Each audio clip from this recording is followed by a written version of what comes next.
عليكم شباب، شلونكم؟ شخباركم؟ اليوم طلعنا لكم الطيور وراح نسبحين ونظفنا لكم السطح. شوفوا على حسب الأصول.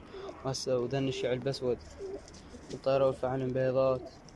هسه راح أراكم الطيور البيضات وراح أراكم بيضات.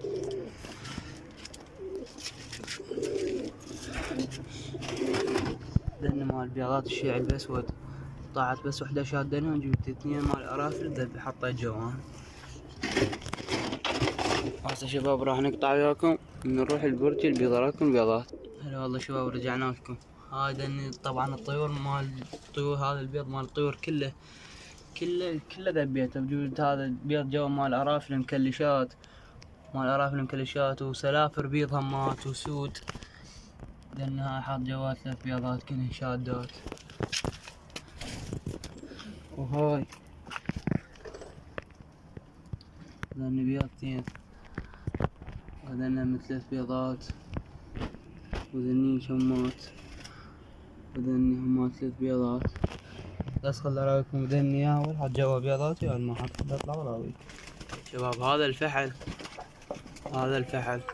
وذاك هذا حاط جوا 3 بيضات، وهذا حاط جوا 3 بيضات. هذا شباب هذا الفحل، هذا شباب هذا اللي يبرق. وهذا هسه راح اراكم مكاناته.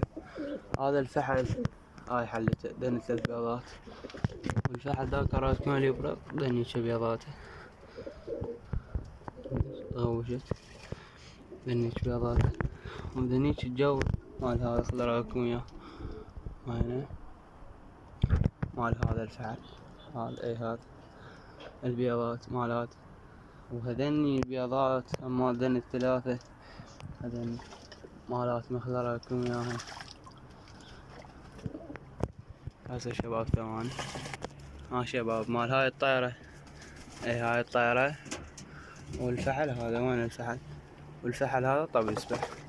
هذا شباب تدللون وتدعمونا باللايك والاشتراك، وان شاء الله ننزلكم محتوى جديد.